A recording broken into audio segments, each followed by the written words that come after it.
is about, we are trying to enact those scene when we were during those days. We had 10 lepers. Here we have 4 sufferers. They are suffering from something. Okay? So now, during their suffering, they have asked, Master, have mercy on us. Okay? So that's the context. Now, I'm coming. These people are all suffering. So, what am I doing? I'm looking. Oh. What is your nationality? Are you from Israel? Or UK? Or Syria? Or Greece?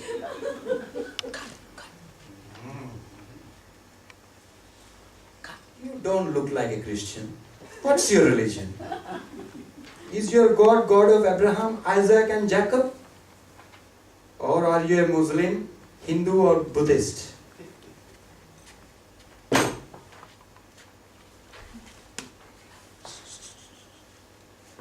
I know your past. How did you treat your teachers in your kindergarten days? Your naughty looks says it all.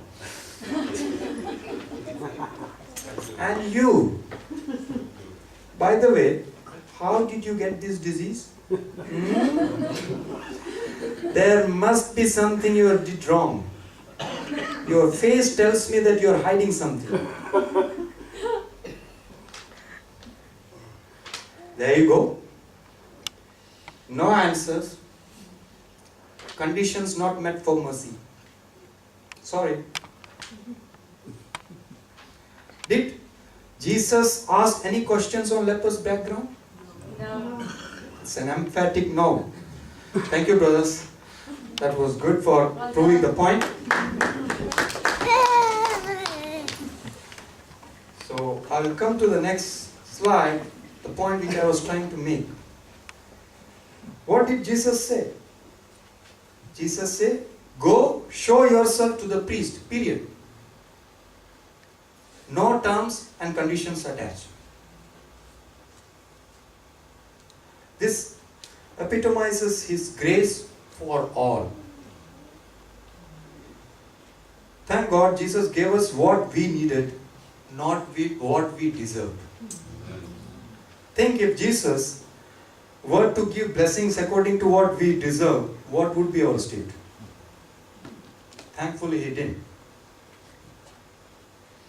Point number 2. Jesus is obeying God's rules here. As I was reading the chapter earlier, the laws, because there are many debates around New Testament, Old Testament, certain things. But here He said, go to the priest. Because as per the earlier laws given by God to Moses and all, if somebody has to be pronounced clean and given certificate to live in society, come back to society, it has to be the priest. So he is not cutting off that law. So he is doing. So he is telling, go to the priest. If you read Deuteronomy 24:8, there it says, in case of leprous disease, you should be returned to. If you want to return to the community, you have to pronounce yourself clean by the priest. Point number 3. Jesus doesn't heal or give blessings the same way every time. We have seen Jesus healing by touching, sometimes by giving command for the demon, sometimes says use the mud, apply in the eyes, or sometimes He'll say go and take a dip in the water. So we cannot have a preconceived notion of how God will work in our way. The point is, one cannot limit ourselves with preconceived notion to the approach and possibilities from God. Whereas the Pharisees on those days, they had so much of preconceived notion towards laws like Sabbath, what should be doing in those days. And also they have notions about non-Jews, especially Samaritans. But what does the Bible say? In Romans 3:22-24 it says, there is no difference, for all have sinned and fall short of glory of God, and are justified freely by His grace through the redemption that came by Christ Jesus. So we have seen grace now for the sufferers. So Jesus gave a command. Let's see what happens next. In the verse 14 it says, and it came to pass that as they went. So what did the sufferers do on Jesus' command? Did the lepers say, oh well, let me have my ration of food and clothes and then I will go?